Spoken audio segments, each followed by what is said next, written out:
안녕하십니까. 1월 8일 금요일 말씀 묵상 함께 시작하겠습니다. 날씨가 정말 찬데 우리 성도님들 각 가정은 어떠신지 모르겠습니다. 추운 날씨에 너무 힘들지 않기를 기도하고 또 사고나 어려운 일 당하지 않으시도록 위해서 우리가 기도했으면 좋겠습니다. 하나님께서 한 상황에 있든지 간에 우리를 지키시고 보호하시고 함께 하실 것을 믿으면서 오늘 하루 또 시작했으면 좋겠습니다. 말씀의 능력이 우리와 함께하고 하나님의 성령의 능력이 우리를 지키신다는 것을 확인하는 시간 되었으면 좋겠습니다. 오늘 본문은 사도행전 2장 37절부터 41절까지 말씀입니다. 날마다 솟는 샘물에서는 42절까지로 되어 있어요. 그런데 제가 보기에는 42절은 내일 다루는 것이 좋을 것 같습니다. 그래서 37절부터 41절까지 그렇게 길지 않은 본문입니다. 짤막한 본문이지만 이걸 통해서 베드로의 설교였죠. 사도행전 2장의 베드로의 설교가 어떻게 결말이 지어졌고 결국 이 베드로의 설교 전체를 통해서 우리가 무엇을 배워야 하는지를 확인했으면 좋겠습니다. 그럼 함께 말씀을 봅니다.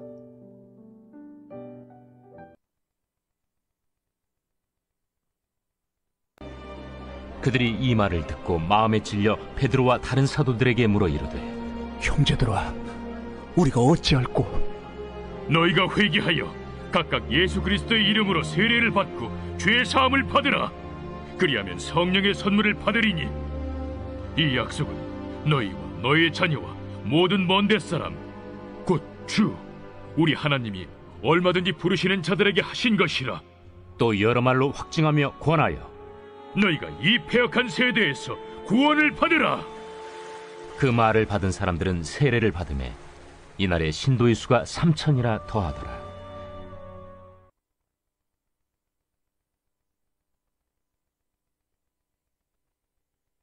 네, 정말 오늘 본문 정말 짤막하죠? 본문이 짧으니까 다시 한번 이 본문의 위치를 기억하면서 시작했으면 좋겠습니다.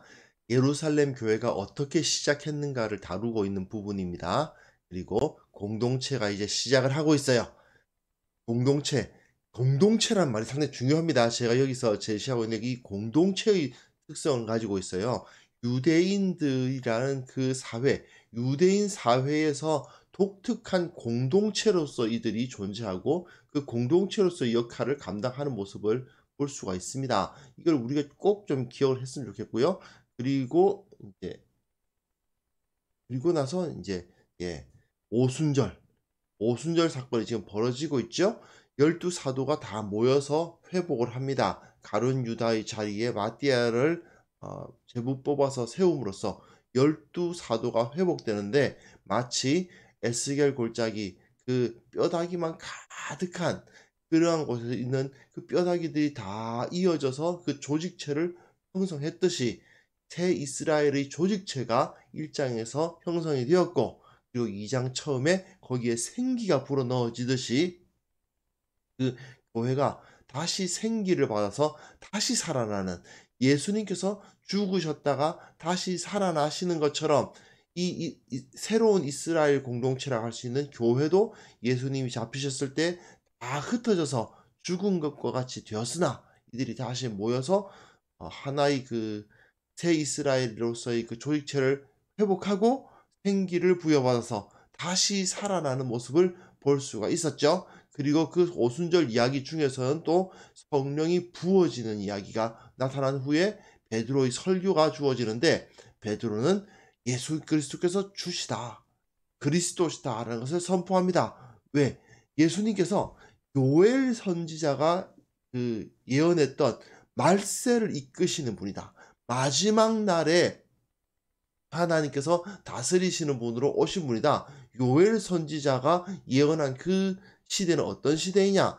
사실은 이스라엘이 망하고 성전도 무너지고, 그렇죠?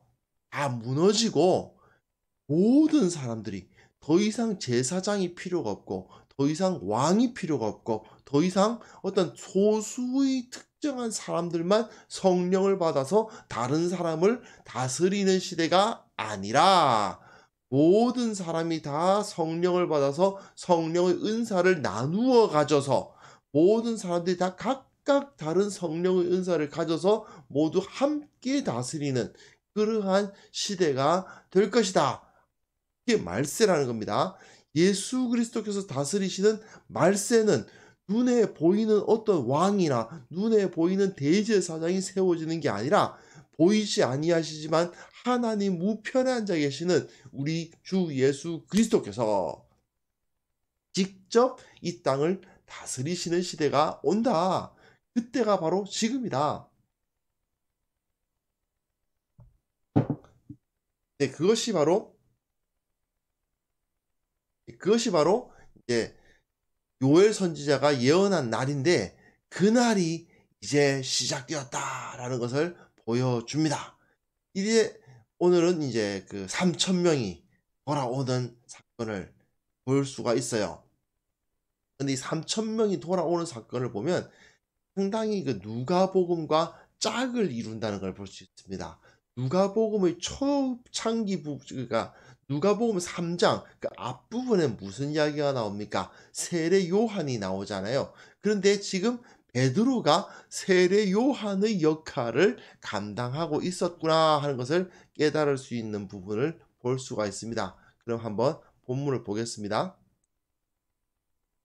네, 세례 요한 부분을 제가 좀 녹색으로 제가 이렇게 다루었는데요. 37절에 보시면 한 절이 그들이 이 말을 듣고 마음에 찔려 베드로와 다른 사도들에게 물어 이르되 형제들아 우리가 어찌할꼬라고 말합니다. 우선 마음에 찔렸다라는 말은 마음의 고통을 느꼈다라는 의미입니다. 마음의 고통을 느꼈어요. 아픔을 느꼈어요. 그 마음속에 어떤 그 감동을 받았다고 말해도 되지만 자기들이 지금 죄악의 자리에 서 있구나.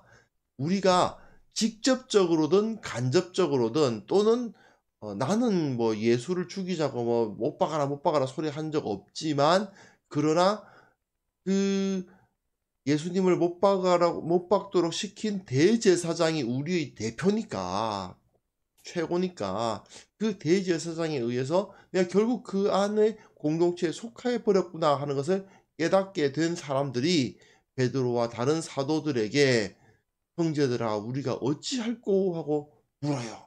이 상황을 해결해야 된다는 거죠. 지금 우리가 하나님의 법을 벗어났다. 하나님께서 우리를 정죄하신다 하는 것을 깨달았다는 것입니다. 그런데 이것이 세례 요한 당시에 있었던 일이라는 거죠. 우리가 물어 가로되 그러면 우리가 무엇을 하리까? 이렇게 묻잖아요. 그리고 또 세리들도 세례를 받고자 하여 와서 이르되 선생이여 우리는 무엇을 하리까? 그리고 군인들도 와서 우리는 무엇을 하리까? 이렇게 물었다라는 이야기가 기록되어 있는데 여기서도 형제들아 우리가 어찌할꼬 이렇게 묻고 있습니다. 예. 세례 요한이 새로운 시대가 온다. 내 뒤에 이 땅 새로운 시대를 열실 그리스도께서 오신다라는 것을 선포하잖아요. 그 선포가 있었을 때 사람들이 우리가 어떻게 해야 되겠습니까? 회개하려면 어떻게 해야 됩니까? 라고 물어봤던 것처럼 동일한 현상이 여기서 나타나고 있었다는 거죠. 누가는 상당히 의도적으로 누가복음과 사도행전을 하나의 커플로서 연결시킵니다. 물론 사도행전의 구조 자체가 누가복음 것과 똑같을 수는 없죠. 당연하죠. 왜냐하면 예수 그리스도의 역사하심과 예수 그리스도를 믿는 제자들의 공동체, 그 교회의 그 사역이 하나의 쌍을 이룬다는 것을 보여주고 있는 것입니다. 이건 하나의 재미있는 면인데 누가복음 같은 경우는 성전에서 시작해서 성전으로 끝나요. 한번 찾아보세요. 처음에 사가랴가 성전에 들어가서 분향하러 들어갔어요. 그 이야기로부터 시작하잖아요. 세례 요한의 아버지 사가랴가 성전에 있었고 맨 마지막에 제자들이 성전에 머물면서 하나님을 찬양하는 모습으로 끝납니다. 그리고 사도행전은 집에서 시작하죠. 집에 들어가서 함께 모여서 기도하다가 성령을 받지 않습니까? 집에 모여서 기도하고 집에 모여서 12 사람 12 제자 12 사도 12사도 제도를 회복하고 집에 모여서 기도하다가 성령을 받죠. 그리고 맨 마지막에 보시면 이 바울이 집에서 로마의 집에 있습니다. 그 집에서 가르치는 모습을 볼 수 있어요. 그래서 성전에서 시작해서 성전으로 끝나고 집에서 시작해서 집에서 끝난다. 즉 성전이라는 종교적인 장소가 사라지고, 무슨 뜻인지 이해가 되시죠? 성전이라는 거대한 종교적인 장소가 사라지고 각 사람의 집으로 하나님의 영이 임하시는 역사가 일어나는 것을 누가는 상당히 의도적으로 보여주고 있는 것입니다. 마찬가지로 여기서도 세례 요한이라는 제사장 출신의 아주 특별한 엘리야의 옷을 입은 그러한 사람이 선포를 함으로써 새 시대가 열린 것을 선포했지만, 이제는 한 명의 어부 출신, 그렇죠? 갈릴리 어부 출신 베드로가 복음을 전파하니까 사람들이 우리가 어찌할꼬 물어보게 되고 결국은 예수님을 믿게 되는 역사가 일어나더라 하는 것을 보여주고 있는 거죠. 그 다음 본문 보시면요, 38절 39절입니다. 베드로가 이르되 너희가 회개하여. 세례 요한도 회개하라고 하죠. 세례 요한도 회개하라고 했고 베드로도 회개하라고 했습니다. 동일하죠. 틀은 똑같습니다. 각각 예수 그리스도의 이름으로 세례를 받으라. 세례 요한이 뭘 선포했죠? 세례 받으라고. 세례 요한은 회개의 세례를 선포한 사람 아닙니까? 여기도 마찬가지로 베드로가 지금 회개의 세례를 선포하고 있습니다. 그런데 세례 요한의 세례와 예수 그리스도의 세례가 조금 다르죠. 예수 그리스도의 이름으로 세례를 받는 것입니다. 그랬을 때 죄 사함을 받는다는 거예요. 여기서 우리말 성경으로 보면 회개해라, 세례 받으라, 죄 사함 받으라, 성령의 선물 받으라, 이렇게 4개인 것 같은데 사실은 원문에 보면 3개입니다. 회개해라, 세례 받으라, 그리고 성령의 선물을 받으라, 이렇게 되어 있거든요. 이 죄 사함을 받는다는 것은 세례를 받는 것을 수식하는 거예요. 무슨 소리냐? 물론 마음속으로 회개하는 것이 중요하겠죠. 진정으로 마음속으로 회개하고 그 이전의 삶으로부터 돌이킨 상태에서 세례를 받는다는 것은 내가 회개했다는 것을 마음속으로만 회개하는 것이 아니라 바깥으로 내놓는 것입니다. 내가 이제 회개합니다 라고 모든 사람들 앞에 공적으로 선포하는 거예요. 나는 이제 대제사장이 인도하는 저 성전을 따르는 것이 아니라 예수 그리스도를 믿음으로 따르겠습니다 라고 돌이켰다 이거죠. 나는 이제 개종했다라는 표현을 써도 좋습니다. 그게 회개예요. 그 회개를 하고 내가 세례를 받음으로써 다른 사람들에게 나의 신앙을 공포합니다. 그렇게 되면 죄 사함을 받습니다. 세례 받은 다음에 다시 죄 사함을 받아야 되는 것이 아니에요. 세례를 받으면, 사실은 회개하여 세례를 받으면 결국으로 죄 사함을 받게 되고, 죄 사함을 받게 되면 다시 그것의 연속으로 성령의 선물을 받게 된다 하는 것을 베드로는 설명하고 있는 겁니다. 또한 이 약속은 너희와 너희 자녀와 모든 먼데 사람 곧 우리 하나님이 얼마든지 부르시는 자들에게 하셨다라고 되어 있어요. 이것은 범위입니다. 범위. 지금 예루살렘에 모여서 우리의 말을 들은 사람들만이 아니라 너희들, 그렇죠? 너희들은 지금 여기 있는 사람들이죠. 그리고 너희 자녀, 지금 태어났건 태어나지 않았건, 이 자리에 있건 저기 우리 집에 있건, 지금 이 사람들은 로마 전역에 흩어져 살다가 지금 예루살렘에 모여온 사람들이니까요. 어쨌든 그 멀리 내가 지금 살고 있는 그 집에 있건 간에 너희와 너희 자녀와 모든 먼데 사람, 예, 어디에 있는 사람이든지 간에 곧 주 우리 하나님이 얼마든지 부르시는 자들에게 하신 것이다 라고 되어 있습니다.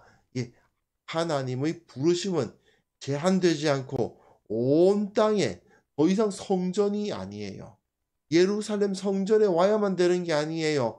각 지역에서 예수 그리스도를 믿는 사람들에게 이 약속을 주셨다라고 선언하는 거죠.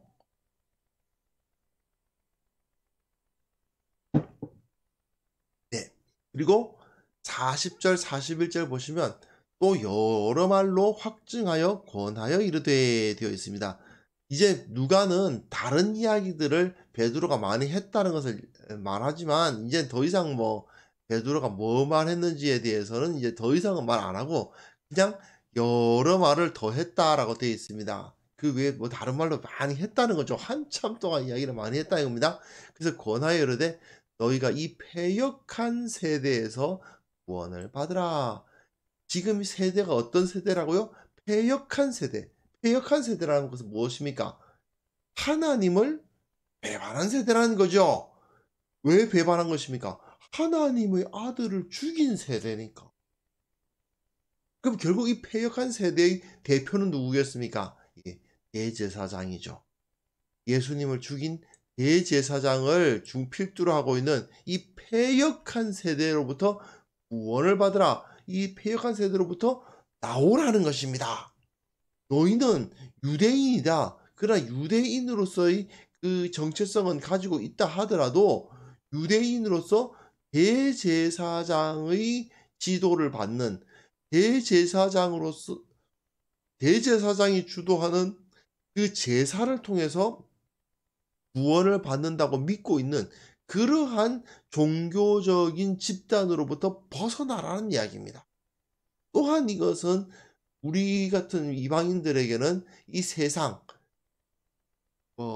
물질 중심적이고 또 인간의 그 욕심을 당연시하고 그런 이 패역한 세대죠.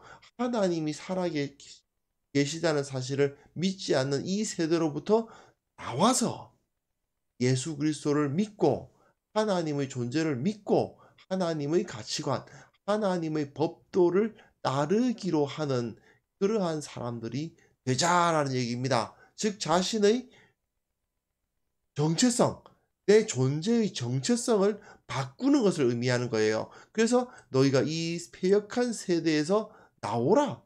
이것은 출애굽을 느끼게 표현하는 것이라고 할 수도 있습니다. 애굽 안에 들어있는 상황에서 빠져나오라는 이야기니까 그 구원을 받으라는 이야기를 하는 거죠. 그랬을 때 이 사람들이 어떤 반응을 보입니까? 예, 그 말을 받은 사람들은 세례를 받음에 이날의 신도의 수가 3천이나 더하더라. 120명이었는데 120명이 3천이 된 겁니다. 대부흥이 일어난 거죠. 예, 대부흥이 일어났다고 할 수 있습니다. 엄청난 숫자가 늘어난 것입니다. 그러나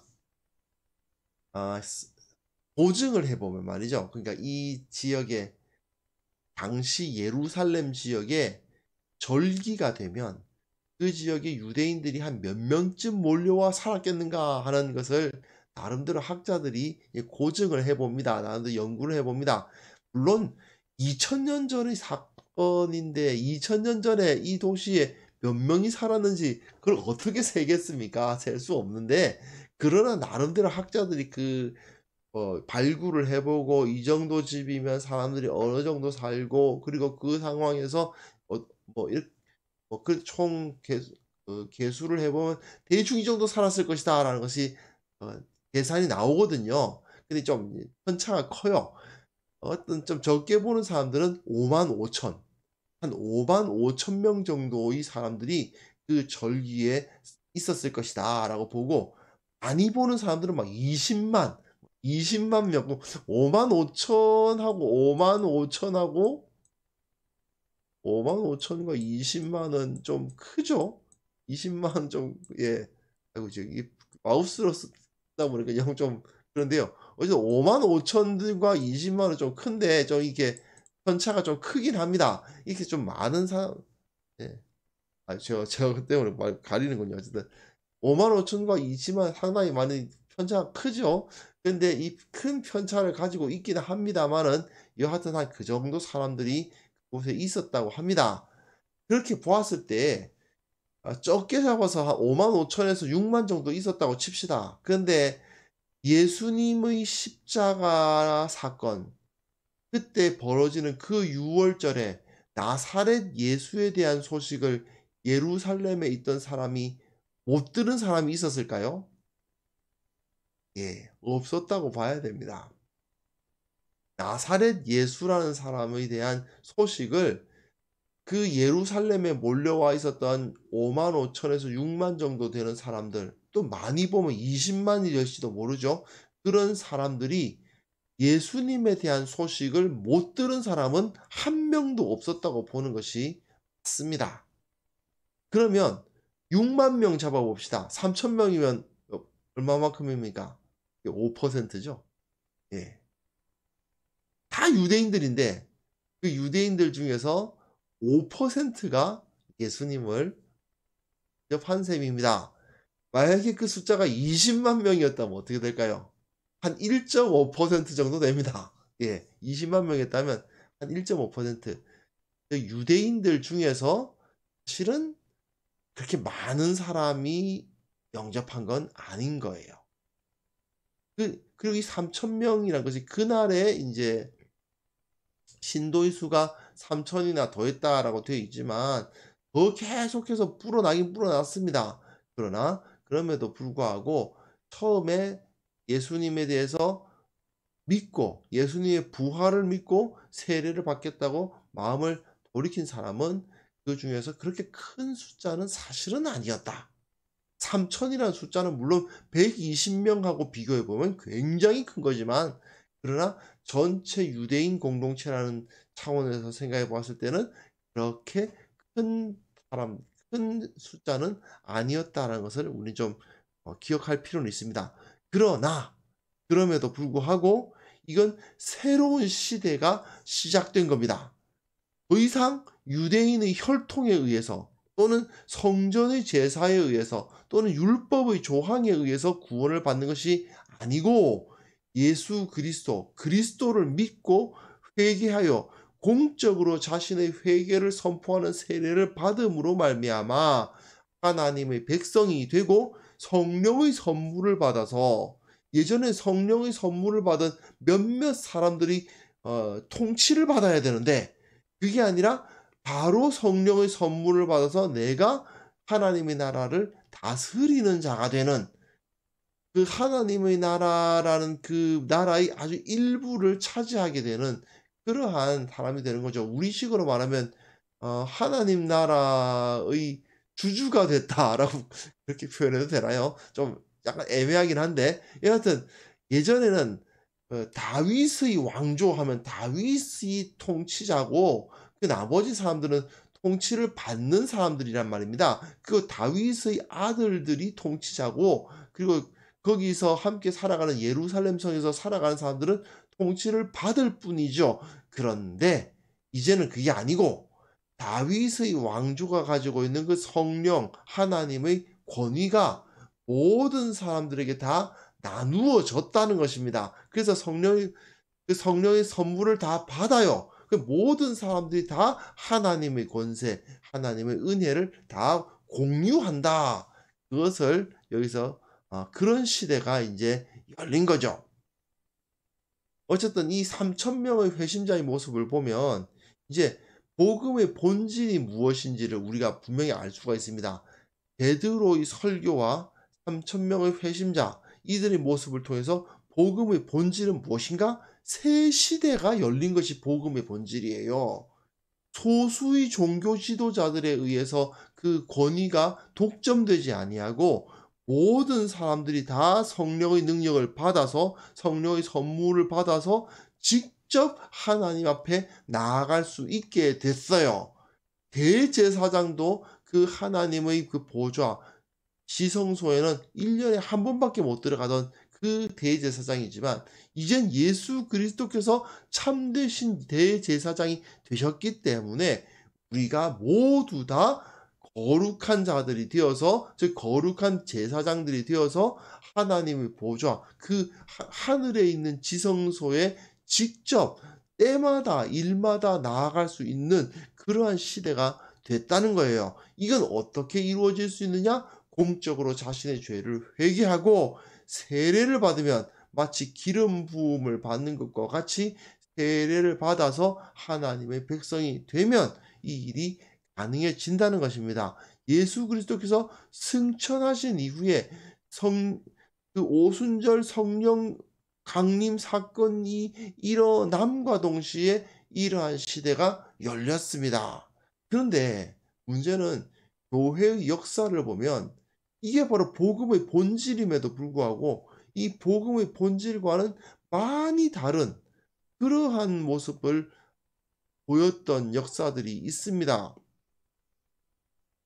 예수님께서는 분명히 대제사장과 서기관과 그 성전의 특별한 종교 지도자들의 권세를 다 무너뜨리신 분인데, 아니 이후에 예수님을 따른다는 자들이, 예수님을 섬긴다는 자들이 다시 제사장 만들고 사제 만들고 그래가지고 그 사제를 통해서 하나님 앞에 나아갈 수 있다는 가르침을 주고, 사제한테 죄를 용서해 달라고 빌면 사제가 대신 빌어줌으로써 그가 죄 용서함을 받는 이런 어처구니 없는 일들이 교회 역사에 일어났던 겁니다. 예, 이게 굉장히 잘못된 거죠.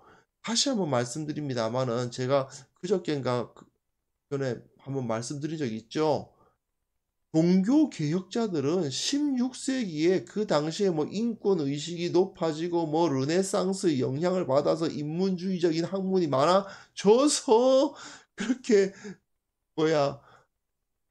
만인 제사장서를 주장한 게 아닙니다. 그게 절대로 아니에요. 베드로가 이미 예수님의 수제자 베드로가 지금 만인 제사장서를 선포하고 있는 거라고요.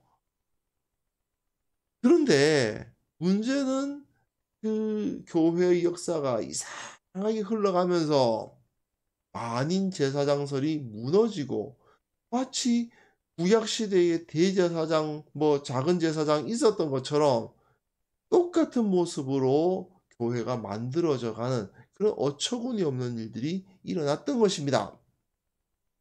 이거는요, 우리가 명확하게 인식을 해야 됩니다. 절대로 복음을 왜곡해서는 안 되겠지요. 예수님이 새로운 시대를 열어주셨는데 우리는 마치 예수님이 새로운 시대를 안 여신 것처럼 옛날 방식을 다시 만들어가면 안 되는 겁니다. 그런데 문제는 우리 한국교회에 정말 그런 경우 많이 있지 않습니까? 목사와 평신도가 구분이 돼요. 사실 평신도라는 단어 자체가 엉터리예요. 평신도가 어디 있어요? 모든 사람들은 다 신도예요. 목사도 신도고 장로도 신도고 집사도 신도예요. 평신도라는 말 자체가 말이 안 돼요. 근데 여하튼 모두가 다 동등한 존재들이거든요.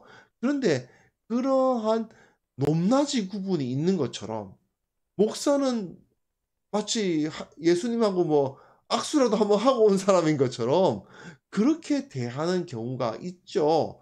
종교적 계층이 있는 것으로 생각하는 경우가 있습니다. 근데 이거 상당히 반복음적인 태도입니다. 목사가 어떤 거룩한 사람이고 목회자를 통해서만 용서함을 받을 수 있을 것처럼 생각하는 거, 이거 굉장히 잘못된 것입니다. 사제가 필요하지 않습니다. 제사장이 필요하지 않습니다. 우리는 예수님 이전으로 교회를 되돌리는 짓을 해서는 안 되겠죠?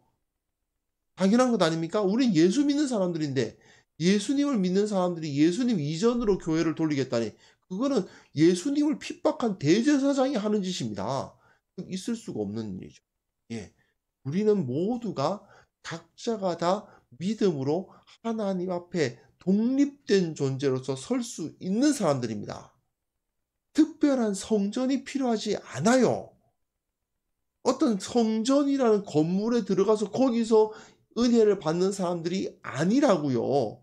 우리는 절대로 건물이나 목회자라는 사람이나 어떤 특정한 그 예배 의식이나 이런 것에 의해서 은혜를 받는 것이 아니라 모두가 다 성령의 선물을 받았기 때문에 하나님의 그 거룩한 보좌 앞으로 나아갈 수 있게 되었다는 것을 우리는 반드시 믿어야만 합니다.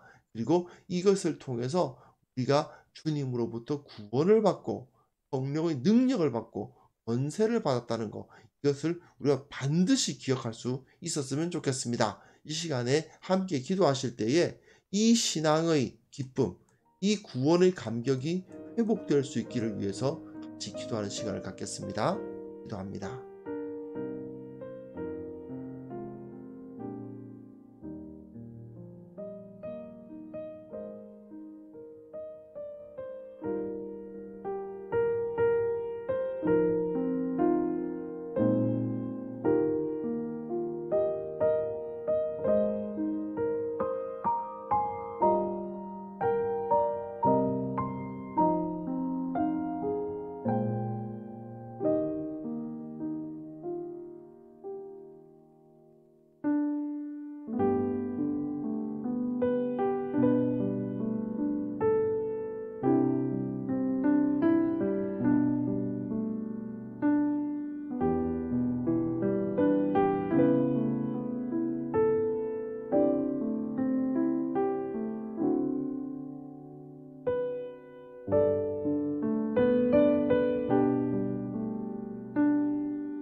하나님 아버지, 믿음으로 말미암아 하나님의 보좌 앞에 담대히 나아갈 수 있게 되었다는 사실, 우리가 온전한 마음으로 순전한 마음으로 믿게 하여 주옵소서.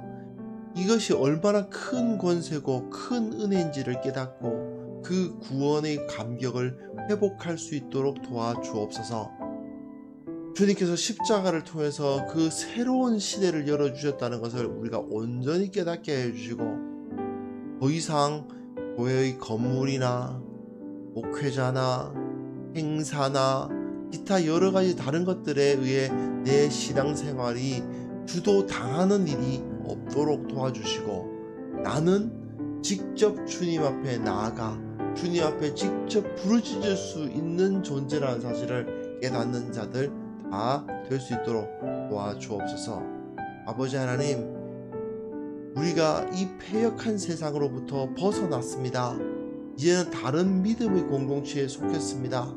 그런데 그 공동체가 세상으로부터 너희가 우리가 뭐가 다르냐는 조롱과 멸시를 당하고 있는 것을 주님께서 보시나이다.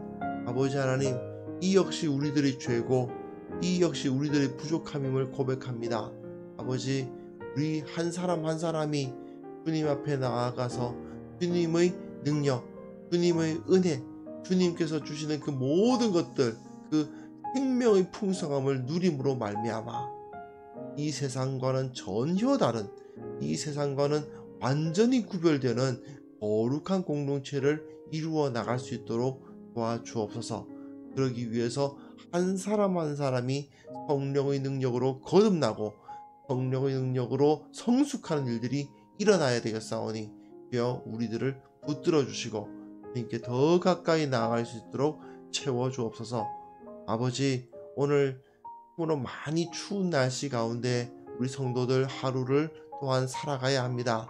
주님께서 모든 여건 가운데 지켜주시고 어려움 당하지 않도록 도와주시고, 그 행하는 일들 가운데 하나님의 형통함과 풍성함을 허락하여 주옵소서. 무엇보다도 주님께서 그들의 기도를 들어주시고 응답하여 주시고 그 구하는 것들을 채워주사 기쁨으로 감사함으로 찬송함으로 하루를 살아갈 수 있도록 주님께서 함께하여 주옵소서. 주님께 오늘 하루를 주님 앞에 온전히 의탁드리오며 예수님의 이름으로 기도합니다. 아멘.